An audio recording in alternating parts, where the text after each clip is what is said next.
the density operator generated by the Wigner-Dyson Gaussian ensembles. Gracias por la invitación. Bueno, y el tema que vamos, o lo que le voy a exponer es bastante, la idea es bastante simple. Entonces, pues aquí se ve, son dos cosas que hay que saber qué son. Yo creo que la mayoría ya sabe qué es el operador de densidad y probablemente no sepan qué es estos ensambles gaussianos de Wigner-Dyson. Esa es la primera cosa que hay que aclarar, ¿no? Bueno, el trabajo está hecho en conjunto con Ángel Martínez, Juan Mauricio Torres y Jonathan Torres. Ellos son de la Universidad de Puebla y bueno, actualmente yo estoy en Tlaquepaque, Moisés Carrera. Entonces aquí está el outline de la plática. Pues como les decía, vamos a ver qué cosa es un operador de densidad y qué cosa es una matriz de densidad. Realmente para fines prácticos es equivalente, pero sí, formalmente tiene sus diferencias. Después les voy a presentar a qué cosa le llamamos los ensambles o ensambles gaussianos de Wigner-Dyson. Se dividen en tres. Vamos a ver el GOE, GUE y GSE. Y ya más adelante pues, vemos qué son. Después de eso, pues les voy a presentar la idea general de lo que queremos hacer, lo que queremos estudiar, que es, pues, hacer evolucionar un estado cuántico con ese tipo de matrices. Y posteriormente voy a dar detalles de cómo se hace más o menos nada más para el caso del GOE. Para los otros dos casos, que son el GUE y el GSE, es un poco similar. Entonces, no voy a dar detalles para esos dos. Y a partir de aquí vamos a obtener expresiones analíticas exactas. Y pues eso nos gustaría compararlo con la numérica, para ver si se parece, ¿no? Y bueno, en esa comparación, pues vamos a ver esas cuatro cantidades. La matriz de densidad, la pureza, la entropía de von Neumann y una cosa que se le llama el Schmidt-Dart. Y pues las conclusiones. Ok, entonces empezamos con el asunto de qué es un operador de densidad y qué es una matriz de densidad. Pues esto es puro formalismo, pero un operador de densidad, pues es eso, un operador como los conocemos en mecánica cuántica. Y pues ese es independiente de la base que nosotros elijamos. Y ese operador pues actúa sobre un espacio de Hilbert, el que estemos estudiando. Y bueno, formalmente se puede definir de esta forma. Estos sí, pues son vectores de estado, son estados puros. Entonces un operador de densidad se define como una mezcla o una combinación lineal de esos estados puros. Y esto lo que nos dice es que este tipo de operadores describen estados de sistemas cuánticos pero de forma más general, porque los vectores de estado solo pueden describir lo que llamamos estados puros, pero con esta construcción podemos acceder a otro tipo de estados que se les conoce como estados mixtos o mezcla de estados. Y bueno, la diferencia con el operador de densidad es simplemente que una vez que elegimos una base, generalmente es la base canónica, donde pues, es puro cero según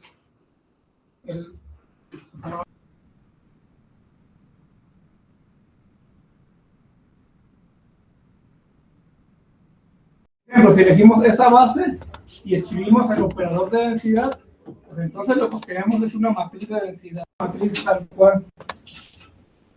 Es una matriz de tamaño n por n, es una matriz hermítica y siempre tiene que sumar a 1.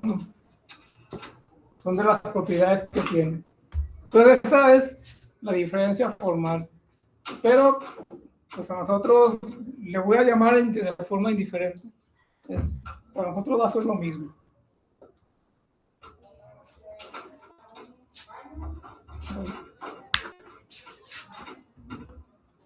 Okay. Entonces ya que entendemos qué cosas son las matrices de densidad y los operadores de densidad, pues vamos a ver qué cosas son los ensembles Wigner-Dyson gaussianos. Les había comentado que son básicamente 3. Entonces, el primero es el Gaussian Orthogonal Ensemble, que lo escribimos para abreviar GOE. Esencialmente, pues es un conjunto de matrices. Esas matrices pues son invariantes bajo transformaciones ortogonales, son matrices reales y bueno, en física se las utiliza para modelar hamiltonianos de sistemas que son simétricos con la inversión de tiempo y que tienen spin entero o que tienen spin 1 medio, pero sin acoplamiento spin órbita. Esto es importante, pero esencialmente es eso. El otro tipo de ensamble Wigner-Dyson es el gaussiano unitario. Aquí ya no son matrices reales, sino que son matrices complejas. Esas matrices pues son hermíticas y modelan, o no, se usa para modelar sistemas físicos que no tienen esa simetría de time reversal, a diferencia de estos. Son un poco más generales. Y pues estas son invariantes bajo transformaciones unitarias. Y el tercer tipo es el ensamble gaussiano simpléctico. Aquí ya se pone un poco más complicado el asunto, pero esas matrices son lo que se conoce autoduales, cuaterniones autoduales. Y bueno, son matrices complejas, pero para fines prácticos, este tipo de matrices se puede escribir con cuaterniones en bloques de 2×2. Y por eso la dimensión de esas matrices no va a ser n por n, sino que va a ser de 2n por 2n. Y bueno, esto es lo que les decía. Este tipo de matrices se utilizan para modelar sistemas que son, tienen esa simetría de time reversal, pero aquí ya se considera el acoplamiento spin órbita. Entonces, y bueno, el asunto para simplificar un poco la notación, se utiliza una letra, la letra beta, que se le llama el índice de Dyson. Entonces, en lo que vamos a hacer adelante, si ven beta igual a 1 es para el GOE, beta igual a 2 es para referirnos al GUE, y el beta igual a 4 es para referirnos a las matrices simplécticas. Ok, entonces aquí está la idea de lo que queremos hacer. Esencialmente, pues lo que nos interesa es una cosa como la ecuación 1, en donde tenemos un estado inicial y queremos investigar cómo es ese estado a un tiempo t. El estado inicial, pues simplemente lo hacemos evolucionar con el operador de evolución, que tiene aquí un subíndice L, porque vamos a considerar un ensamble. Un ensamble, pues son como copiar varias veces el sistema. Entonces, aquí el operador de evolución lo vamos a definir así. Aquí la HL va a ser ya sea un GOE, un GUE o un GSE, dependiendo de la simetría que queramos analizar. Y una vez que conocemos el vector de estado, pues podemos definir una matriz de densidad de acuerdo a esta fórmula, la 2. Bueno, aquí depende del tiempo, de NE, que es el número de realizaciones que hagamos, es decir, el tamaño del ensamble, y beta, que es el parámetro de Dyson que les platicaba.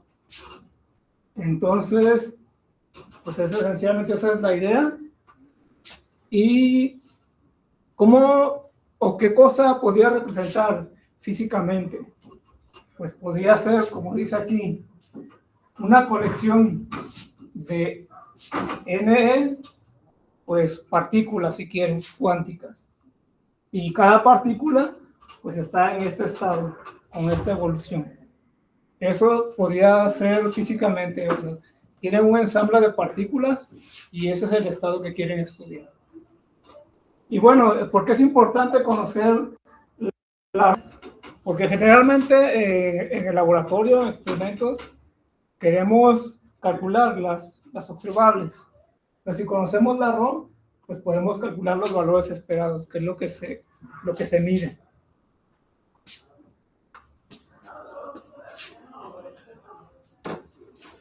Ok, entonces, ahora sí, vamos a definir la cantidad que queremos. Queremos conocer este estado, pero promediado sobre el número de realizaciones, que es el tamaño del ensamble. Y para eso, pues definimos un promedio. O sea, no vamos a calcular una ROM analíticamente, sino que vamos a considerar el promedio, que esencialmente se define como el límite cuando el número de realizaciones es formalmente infinito, pero numéricamente no podemos llegar a infinito, pero sí podemos hacer muchas. Y pues se define así simplemente, y lo vamos a calcular de esta forma. Es el valor esperado, la beta va a ser 1, 2 o 4, y se promedia sobre el ensamble. Es simplemente notación. Y bueno, el estado inicial se cerró con un 0 arriba, y vamos a ver cuál es el ejemplo. Ok, entonces, de esta ecuación, si nosotros queremos un elemento, el elemento IJ, pues tendríamos que querer el elemento IJ de esta parte. Y es lo que hacemos aquí simplemente. Por eso tiene IJ y aquí tiene IJ. Y pues como les comentaba, beta va a ser 1, 2 o 4, de acuerdo a la simetría. Ahora la otra cosa que queremos usar, es una matriz, la podemos diagonalizar y simplemente un elemento de esa matriz que diagonalizamos viene dada aquí, donde la B y J son los eigenvectores de H y la E y K son sus eigenvalores. Entonces simplemente es una diagonalización y un elemento de esa matriz se vería de esa forma. Entonces podemos hacer el álgebra. Si metemos esta expresión aquí, vamos a llegar a esto que tenemos acá. La ecuación 7 simplemente es pues el álgebra que resulta de poner esto en esta expresión y hacerlas el álgebra, esencialmente. Entonces vamos a obtener esto. Y aquí estos dos términos, aquí es cuando m y n son iguales. Por eso no aparece, porque este término es 1 y no aparece aquí, pero aquí sí. Entonces el siguiente paso es, pues, si podemos calcular estos promedios, son promedios sobre el ensamble, este y este. El primero que se puede calcular es el que viene aquí, que es esencialmente lo que se llama un spectral form factor. De hecho es el tipo spectral form factor. ¿Por qué? Porque son 2 puntos de las eigenenergías. Se pueden calcular más, pero no lo necesitamos.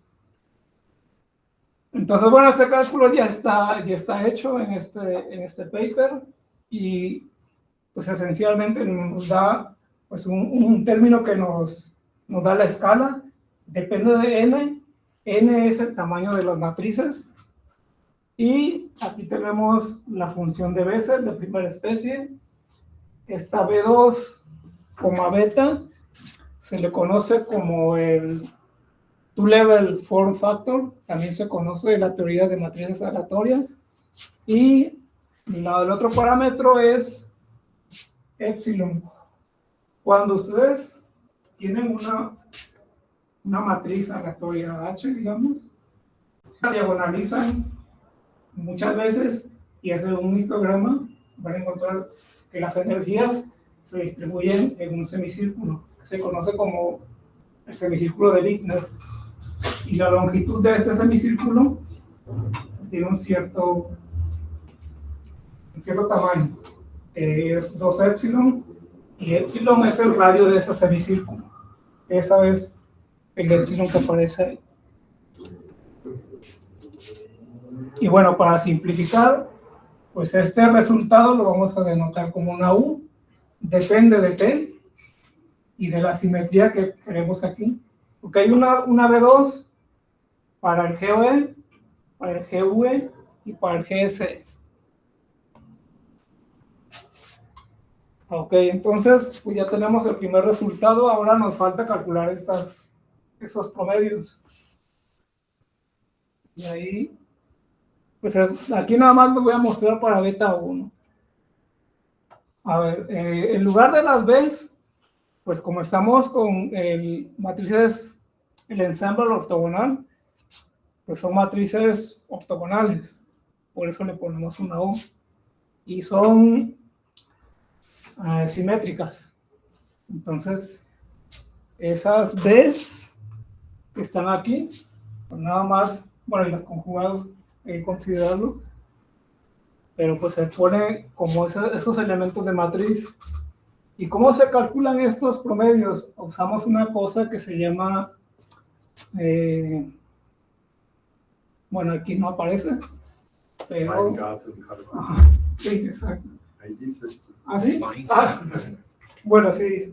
Entonces, esencialmente esa técnica pues descompone esos promedios en 2 partes. Esta parte que aparece aquí, que se le conoce como función de Weingarten, y esta parte que es como una parte combinatoria que le dicen. ¿Por qué combinatoria? Pues porque va a haber son las deltas de Kronecker, ceros y unos esencialmente. Entonces se puede calcular con ese cálculo de Weingarten, y el resultado de estos promedios, pues se puede escribir así. Bueno, aquí delta, pues es esto, depende del tamaño de las matrices. Ok, entonces ya tenemos todo, ¿no? Tenemos estos promedios, eso ya lo conocemos, es el estado inicial, y tenemos cuánto vale eso. Entonces podemos usar estos resultados, hacer el álgebra, y vamos a obtener que cuando promediamos en el grupo ortogonal, que es el GOE, pues obtenemos esta expresión, que pues es analítica y es exacta. Y bueno, podemos hacer algo que se hace en esos sistemas de muchos cuerpos. Cuando ustedes hacen evolucionar un estado, llega pues a un estado de equilibrio, y aquí se le conoce como el valor de saturación. Ese valor de saturación pues simplemente se calcula de aquí cuando el tiempo se hace muy grande, formalmente se hace infinito. Si hacemos eso aquí, obtenemos esa expresión que viene aquí, que lo denotamos con una barra arriba. Entonces con esto podemos reescribir de forma muy sencilla un elemento de ROM, de la matriz de densidad, y es esta expresión que está aquí en rojo. Entonces, pues ya encontramos la expresión, pues es la más simple que encontramos, porque el elemento ya en el tiempo t depende del estado inicial, depende de este valor de saturación y depende del spectral form factor. Y ese es el caso del GOE. El caso de beta 2, que sería para el GUE, pues esencialmente el cálculo es muy parecido. Nada más, aquí, matrices, en lugar de matrices ortogonales, pues van a ser matrices unitarias. Entonces el cálculo se puede hacer igual con el cálculo de Weingarten. Entonces aquí tendríamos elementos de matrices unitarias y se puede hacer el mismo truco. Y el resultado final es el que escribí aquí. Es muy parecido al anterior, nada más que aquí le ponemos beta 2 para diferenciarlo con el ortogonal, este sería el unitario. El valor de saturación está dado por esta expresión que está aquí, esa es la delta de Kronecker, el estado inicial, y n el tamaño de las matrices. Y para el GSE ya no, bueno, a menos no pudimos hacer el cálculo de Weingarten, pero se puede intuir porque si para el ortogonal fue de esta forma, para el unitario de esta forma, entonces podemos suponer de manera razonable que para el GSE va a tener la misma forma y nada más va a cambiar aquí la beta 1, 2 y 4. Tengo un artículo con Gustavo López calculando. ¿Para el GSE? No sabíamos. Le enseño. Sí, de hecho fue bien. Bueno, está bien que checar. Sí, no lo chequé. Pero... Bueno, entonces, para el GSE, digamos que es un ANSAT. Y vamos a ver si funciona. Ok, entonces, pues ya vienen los resultados. Vamos a comparar primero los elementos de la matriz. Aquí nada más puse dos, el 1, 1, el 2, 2, y para diferentes tamaños de matrices. Aquí NE, el número de realizaciones debe ser de 1 millón de realizaciones. Empieza a las 6. Entonces, por ejemplo, esta columna es para beta 1, este beta 2 y beta 4. Entonces, las líneas de colores son el resultado numérico. Y la línea, no sé, bueno, no sé si se alcanza a ver, pero ahí hay una línea negra delgada que es el resultado que les mostré. Entonces, en el caso de beta 1, pues es prácticamente igual. En beta 2, aquí está muy bien, pero aquí se empieza a separar un poquito. Ahí hay pues algo que no funciona. Y en beta 4, pues vemos que se separa todavía más. Pero pues sigue siendo un resultado pues bueno. La otra cosa que queremos estudiar es la pureza y la entropía de von Neumann. La pureza, pues simplemente es la traza de Rödel al cuadrado. Y bueno, aquí entonces lo calculamos. ¿Por qué se separa?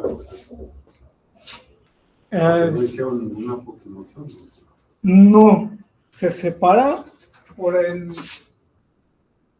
B2,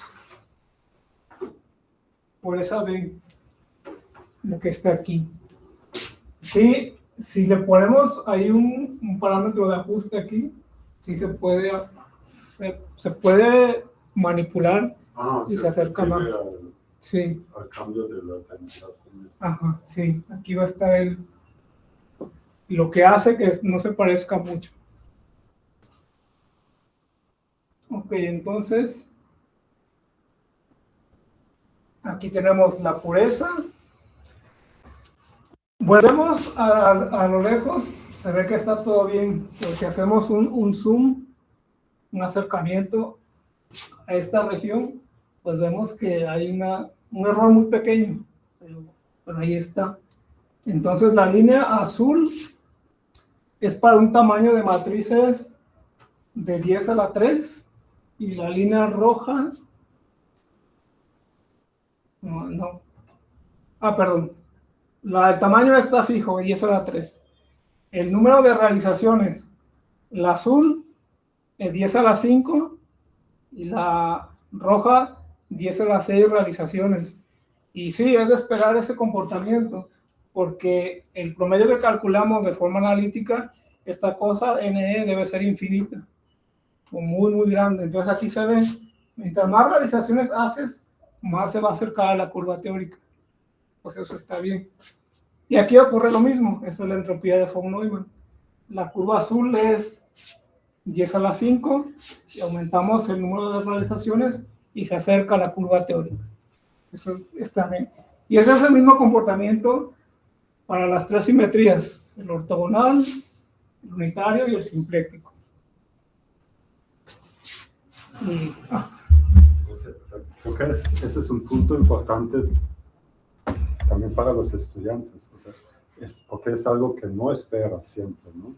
Si calculas un promedio y tienes una predicción analítica, esperas que el promedio numérico tiene como fluctuaciones alrededor del valor analítico. Eso es lo que realmente esperarías, ¿no? El hecho de que hay casos donde el valor,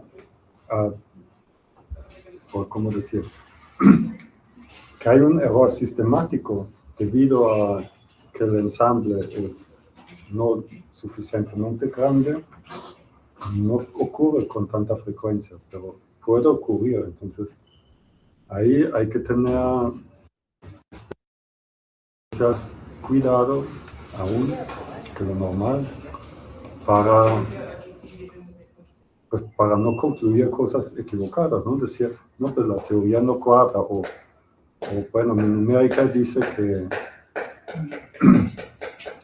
pues uno podría decir, pues encontré un nuevo fenómeno, ¿no? Porque tengo una desviación con lo que se espera uno. Pero aquí realmente solo es el hecho de que la variable aleatoria tiene una distribución asimétrica. Y al final eso creo que puede explicar ese comportamiento. ¿No? Y tiene la distribución asintótica porque siempre tiene que ser positiva. Por lo menos la pobreza.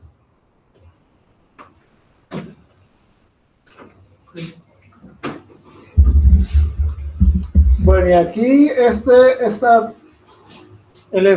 Schmidt gap esencialmente se usa cuando se estudia esos sistemas que son many body systems y son caóticos.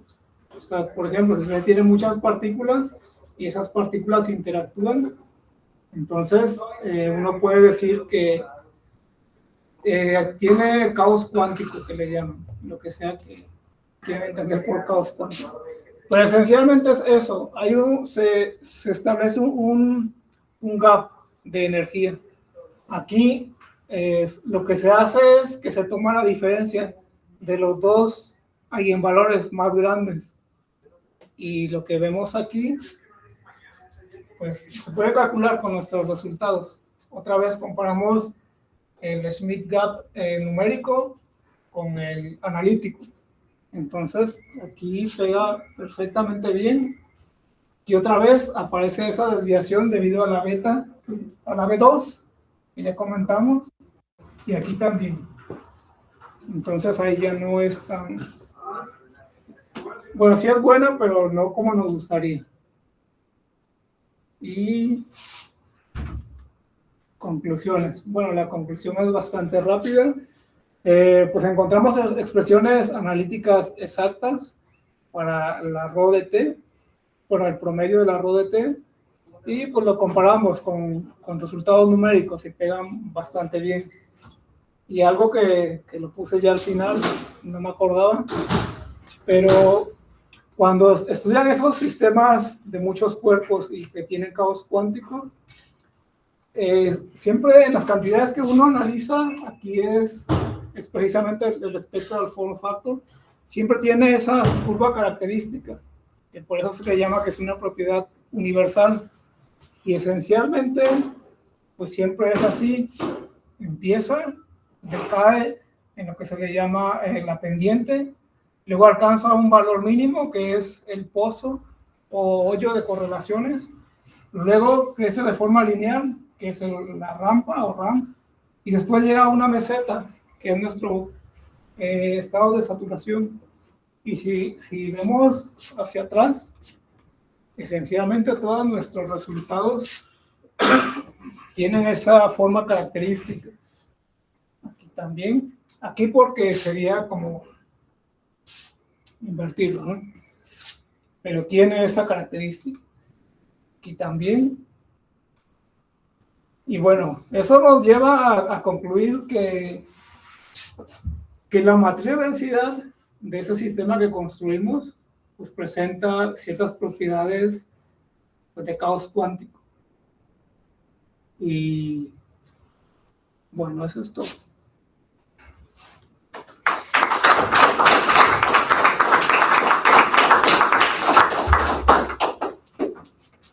Entonces, preguntas.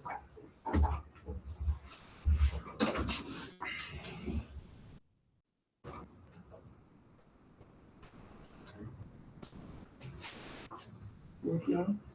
Todo muy claro. Muchas gracias.